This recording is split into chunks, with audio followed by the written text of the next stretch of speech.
Bon alors, ce matin, je vais vous parler de solidarité. Alors, je soutiens toutes les associations, en fait, parce qu'évidemment, à chaque fois que quelqu'un est dans le caca, enfin, dans le caca, dès qu'une association a besoin que je bouge, à partir du moment où je cautionne quelque chose, ça fonctionne, donc, bah, évidemment, du coup, je me retrouve avec toute la misère du monde. Bon, c'est pas grave, je suis pas ça près.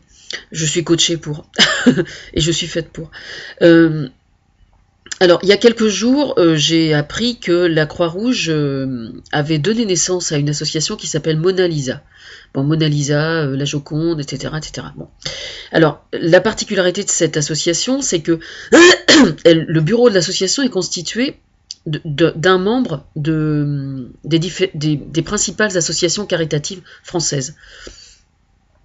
Alors, j'en ai parlé déjà dans une vidéo avant. Euh, Sauf erreur de ma part, je n'ai vu personne, je crois, de... Si, il y a les Restos du Cœur, il y a toutes les associations, mais il n'y a pas la fondation Emmaüs. Alors j'aimerais bien, si possible, qu'il y ait quelqu'un de la fondation Emmaüs. Pour quelle raison? Alors je vous explique. Parce que moi, quand j'étais dans le caca, figurez-vous, un jour où mon mari m'a foutu le cul dehors, c'est des choses qui arrivent. Il m'avait pas foutu sur la gueule avant, c'est déjà bien. Toujours est-il que, bref, j'appelle à 17h, quelque chose comme ça, et ils n'avaient pas pu me proposer quoi que ce soit, quoi. Donc j'avais trouvé un numéro sur Rouen, et on m'avait envoyé sur les Roses aussi, il n'y avait rien, quoi. Il n'y avait absolument rien. Alors je suppose que c'est pour ça qu'il n'y a personne d'Emmaüs. Donc moi je demande à ce qu'il y ait quelqu'un d'Emmaüs, si c'est possible. Parce que je n'ai rien contre eux, et que je n'ai aucun grief relativement à ça, donc je tiens à le préciser. Alors ensuite, au sujet de... J'ai écrit un article hier au sujet du baptême civil. Alors évidemment, j'ai expliqué tout ça sur mon blog, et bon, le but étant que, la notion de parrainage aille plus loin que la connotation religieuse. C'est-à-dire que la connotation religieuse n'entre pas en ligne de compte. C'est ça en fait que je souhaite faire. C'est pas du tout en opposition au mariage religieux, bien au contraire. Et donc en fait, cette association Mona Lisa a été faite pour ça. Donc j'aimerais bien maintenant que Mona Lisa fasse le nécessaire. Voilà. Et donc c'est vachement bien parce que quelle que soit l'association caritative qui va avoir les postulants au fur et à mesure qu'ils reçoivent les gens, qui vont avoir des postulants qui vont dire « Oui, moi, ça m'intéresse effectivement », ça va pouvoir se faire par l'association de Mona Lisa, puisque dans chaque association, il y a une personne qui fait partie de Mona Lisa. Vous voyez ce que je veux dire? Il est super Fersen, hein. C'est super organisé notre truc. Bon, voilà. Ça c'est fait. Alors la notion de parrainage, évidemment, j'ai pas précisé, mais la notion de parrainage, elle ne s'arrête pas uniquement aux jeunes couples qui sont un petit peu dans la mouise. Hein. Vous pouvez très bien parrainer un SDF qui est au pied de votre porte ou vous voyez ce que je veux dire. Alors vous me direz quelle est la différence entre le parrainage officiel et le fait d'aller tailler la bavette avec un SDF qui est au pied de votre porte. Eh bien, il y a une notion officielle. Justement, le fait que les choses soient officialisées, je trouve, donne un caractère plus solennel à la démarche. Alors en fait, l'idéal, par exemple, je pense à certaines personnes, je sais très bien, moi, qu'il existe plein de gens qui soutiennent des personnes de façon individuelle, qui sont dans la mouise. Et ce qui se passe, en fait, l'idéal, c'est de le soutenir pendant un certain temps, et au fur et à mesure que le lien affectif se crée, à un moment, il est souhaitable que ce parrainage soit officialisé.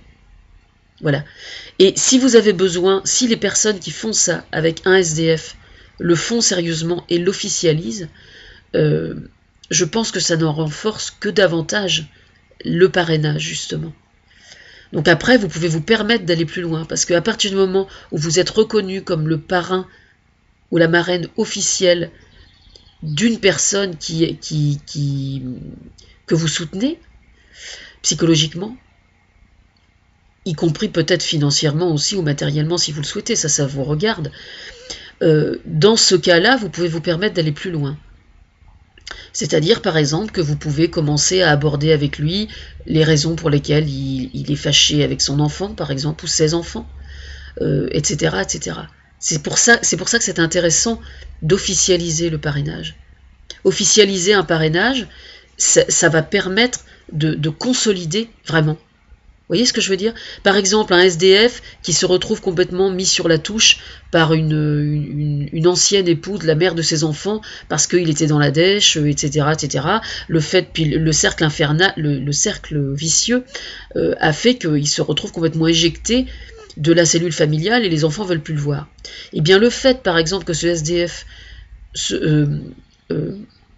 soit parrainé de façon officielle par quelqu'un, il peut argumenter ensuite auprès de ses enfants en disant, tu vois, si quelqu'un a accepté de me parrainer, ça veut dire qu'il croit en moi et il est persuadé que je peux m'en sortir. Et donc du coup, lui retrouve une forme de crédibilité auprès de ses enfants, voire auprès de son ex.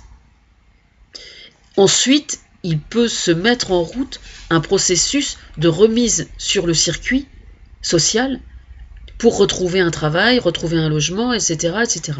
C'est pour ça que c'est extrêmement important, ce que je veux faire, cette histoire de parrainage, d'accord? Voilà. Voilà, vous avez l'explication. Ensuite, on va extrapoler un peu sur la valeur solidarité. Alors, en ce moment, nous avons... alors, il y a du côté des restaurants du cœur, il y a la chanson des bénévoles qui est sortie. Alors, hier soir, j'ai pris le temps de l'écouter et de copier les paroles. Donc, je vais vous faire la version chantée. Alors, j'aimerais bien maintenant que tous les gens qui fassent du bénévole chantent cette chanson. S'il vous plaît. Ce qui serait vachement rigolo, ce serait de copier les paroles. Alors, je vais mettre les paroles, je les ai copiées, je vais les mettre sur mon blog. Et puis j'aimerais bien que les gens les chantent, mais pas tout seul. L'idéal, c'est de les chanter à plusieurs. C'est-à-dire que vous vous mettez en groupe, pas seulement dans les restos du cœur, hein. Pour n'importe quelle association, ça marche pareil. Hein. Vous vous mettez à plusieurs et vous le chantez à plusieurs et vous vous filmez et vous vous mettez sur YouTube. Voilà, ça c'est pas mal. Si vous voulez, vous m'envoyez le lien, puis moi je le mets sur ma chaîne. Ça serait marrant, tiens. Ce serait bien de créer une chaîne de solidarité comme ça, qui filme uniquement des bénévoles. C'est bien. Alors, tiens, pendant que j'y suis, je vais parler du bénévolat, peut-être. Hein, oui, on va faire ça. On va parler du bénévolat. Alors, pourquoi est-ce que c'est bien d'être bénévole dans une association? Alors moi, je vous signale que je suis... Alors, du coup, je suis la reine Thomas. Je rigole parce que Thomas, le soir, en me couchant, il me dit « Bonne nuit, ma reine, bonjour, ma reine, etc. » Ma reine, oui, bonjour, ma reine. Ah oui, voilà, ah, le rusé. Bonjour, ma reine. Bon, voilà, bonjour, ma reine. Alors, pour quelle raison est-ce que c'est si bien d'être bénévole? Eh bien, aujourd'hui, par exemple, quand quelqu'un se retrouve au chômage, il y a évidemment l'aspect purement pécunier où il se retrouve dans le caca parce qu'il faut trouver un travail pour ce qui est tout à fait cohérent, bien évidemment. Mais, en dehors du salaire, il y a ce qu'on appelle la reconnaissance intellectuelle d'une activité. Et ça, c'est extrêmement important. Parce que par rapport à l'image que l'on a de soi, c'est hyper important. Si tous les gens qui étaient au chômage, par exemple, prenaient le temps de consacrer, même si c'est qu'1 heure ou 2 par semaine, à faire du bénévolat, ils tiendraient le coup beaucoup plus facilement pour trouver du travail. D'ailleurs, ça peut servir d'argument aussi. Vous mettez ça sur votre CV. Si vous dites sur votre CV, quand vous cherchez un travail, que vous consacrez 2 heures par semaine ou 1 heure par semaine à faire du bénévolat dans telle association, je considère que c'est un plus face à un employeur. Ça, pour moi, ça ne fait absolument aucun doute. Parce que ça veut dire que vous cherchez du travail, mais ça veut dire aussi que vous n'hésitez pas à faire des choses dans le simple but de rendre service à votre prochain et de vous sentir utile à quelque chose et de ne pas rester les 2 pieds dans les charentaises, quoi. Donc c'est vachement important. En fait, c'est une plus-value pour chercher du travail. Enfin, ça, pour moi, c'est une évidence. Enfin, moi qui n'ai jamais été PDG, si j'embauchais quelqu'un, je ferai attention à ça. Ça ne fait absolument aucun doute.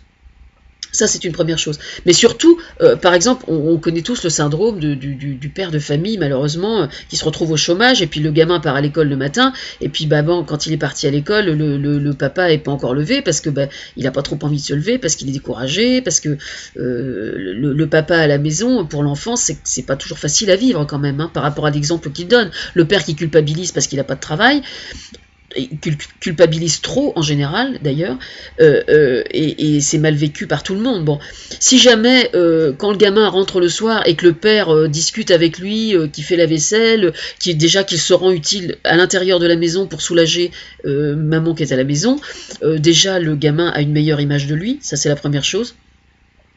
Et si jamais il n'a pas de travail et qu'il explique à son gamin les démarches qu'il a fait pour trouver un travail et qu'il a passé 2 heures au téléphone pour filer un coup de main à quelqu'un et qu'il a fait quelque chose de bien de sa journée, même si ça n'est que 2 heures par semaine, l'enfant, lui, a une meilleure image de son père aussi. Donc c'est vachement important. Même par rapport à l'entourage. Un homme qui est au chômage, par exemple, est beaucoup plus stigmatisé qu'une femme qui est au chômage. Ce qui n'est pas normal, mais c'est quand même comme ça, malheureusement. Et si jamais il est au chômage, mais qu'il donne 2 heures de son temps par semaine au Resto du Cœur ou n'importe où, l'image qu'il va donner à son entourage et à sa famille sera plus positive que s'il ne fait pas de bénévolat. Maintenant, effectivement, le bénévolat, il faut le faire parce qu'on a envie de le faire. Il ne faut pas le faire par devoir. Il faut le faire vraiment parce qu'on a envie. Ça, c'est important.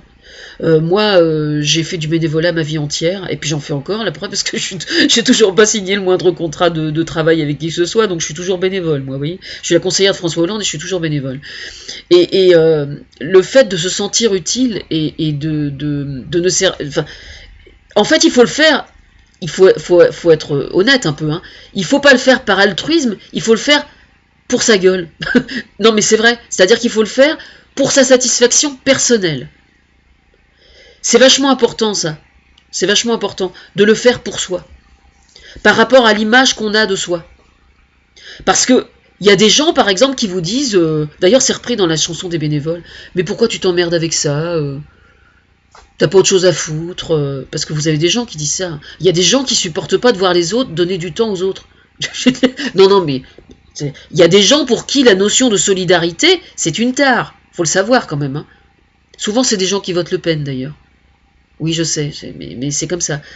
Mais oui, la solidarité et la tolérance, dans la bouche de certains, on a l'impression que c'est des grossièretés. Voyez. Par exemple, en Russie, le reportage, on en revient toujours là, le reportage que j'ai vu sur l'homophobie en Russie l'autre jour. Et non mais allez revoir cette émission parce que il y a une perle, il y a une perle, un nouveau délit. Alors ça c'est hallucinant. Le mec il a trouvé le moyen. C'est un mec qui chasse les homosexuels sur internet.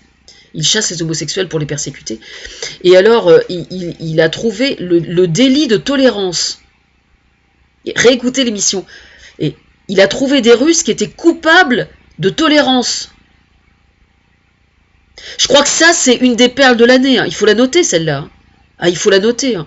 Parce que là, franchement, je crois que j'ai jamais entendu une chose pareille. Le délit de tolérance. Il a trouvé un Russe qui était coupable de tolérance. Ça va loin, hein. Ah ouais, mais faut oser, hein. Faut oser la sortir, celle-là. Ouais, incroyable.